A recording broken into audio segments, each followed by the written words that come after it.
Bismillahirrahmanirrahim. Assalamualaikum warahmatullahi wabarakatuh.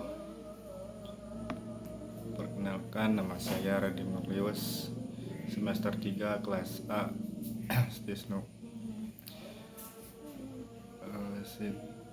Dibuatnya video ini saya mau menerangkan atau menjelaskan pertanyaan UTS yang nomor 1.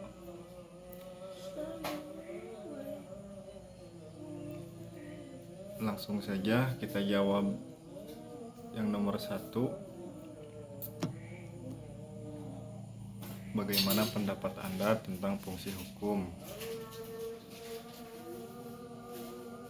Menurut saya fungsi hukum itu satu, menciptakan keteraturan dan ketertiban di antara masyarakat.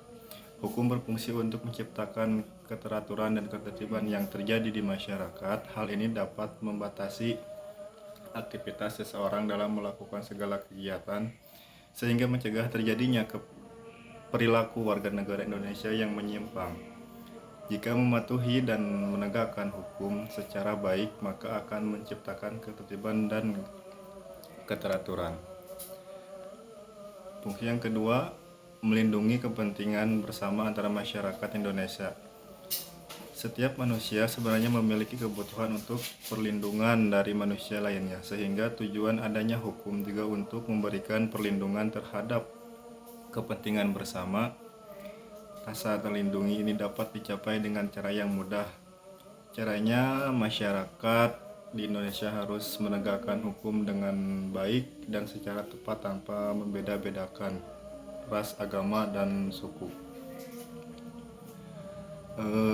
Jika untuk menegakkan hukum secara baik, maka sebagai warga negara dapat terhindar dari berbagai macam ancaman dan bahaya di sekitarnya. Hal ini dapat dilakukan dengan cara mematuhi melaksanakan hukum yang berlaku serta menegakkan rasa keadilan. Maka dari itu, dengan menerapkan hukum yang ada, maka kepentingan bersama akan terrealisasikan secara tepat.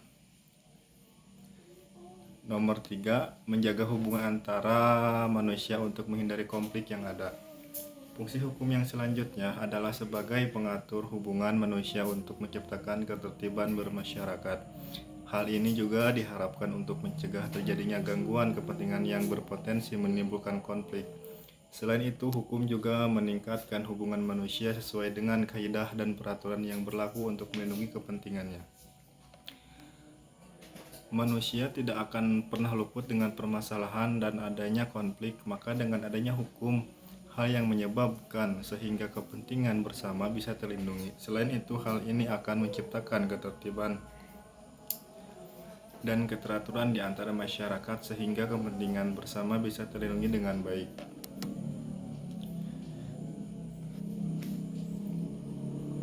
Pertanyaan nomor 2. Menurut pendapat saya, bertanya mengenai berjalannya hukum, kita harus dilihat dulu dari subjek yang dapat kena hukuman, yaitu orang. Jika seseorang melanggar aturan hukum yang berlaku di suatu wilayah, maka orang tersebut sepatutnya diganjar dengan hukuman yang setimpal sesuai konstitusi di wilayah tersebut. Jika di Indonesia, tentunya Undang-Undang Dasar, dan itu pun pada pasal dan tingkatannya atas apa yang diperbuat oleh si pelanggar, baik dari pelanggaran ringan ataupun berat, baik dari kejahatan sampai kriminalitas.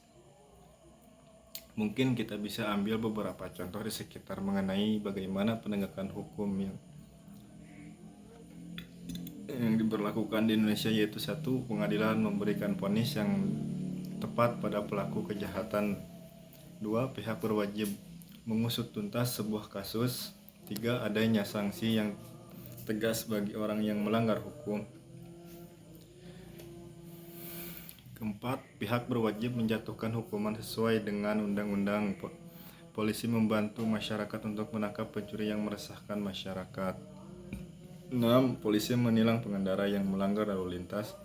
7. Masyarakat menyerahkan pelaku tindak kriminal kepada kepolisian. Pengadilan mencabut hak politik kepada terdakwa kasus korupsi. Pihak berwajib membantu mengurus kasus semua masyarakat tanpa dibedakan. 10. Memberikan hukuman berat bagi pelaku kejahatan seperti pembunuhan dan kekerasan serta pelecehan seksual. Nomor 3, ada dua faktor yang mempengaruhi anak di bawah umur melakukan pelanggaran. 1. Faktor intern, yaitu keinginan anak untuk coba-coba, kesadaran yang dimiliki anak untuk berperilaku disiplin dalam berlaku lintas, dan gengsi. 2. Faktor ekstern, yaitu kurangnya perhatian orang tua dan sarana transportasi umum.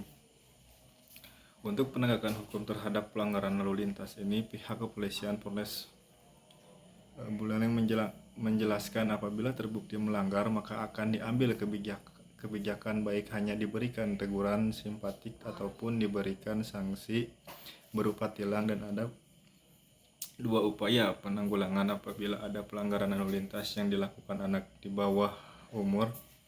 Yang pertama, upaya preventif untuk mencegahkan upaya represif untuk memperbaiki seperti pemberian teguran dan tilang.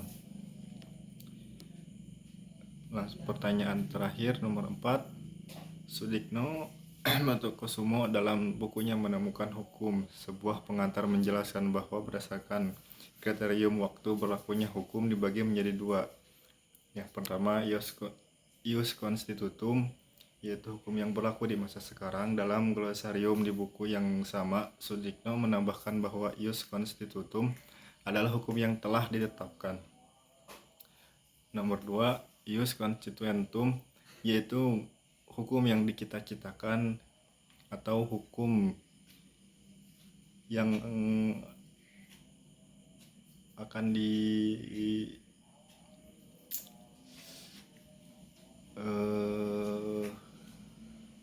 kita citakan dari ke masa mendatang.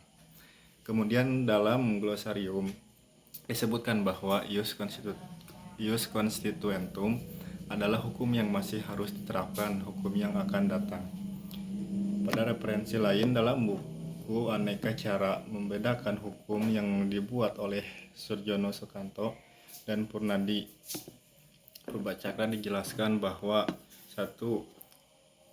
Ius constitutum merupakan hukum yang dibentuk dan berlaku dalam suatu masyarakat negara pada suatu saat. Ius constitutum adalah hukum positif. 2. Ius constituentum adalah hukum yang dicita-citakan dalam pergaulan hidup negara tetapi belum dibentuk menjadi undang-undang atau ketentuan lain.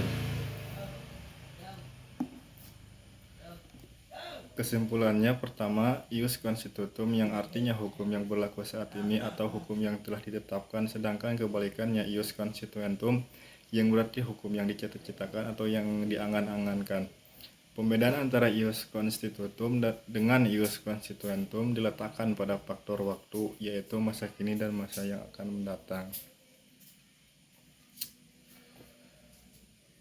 Mungkin sekian dari saya. Mohon maaf bila ada kesalahan dalam penjelasan. Kurang dan lebihnya saya mohon maaf.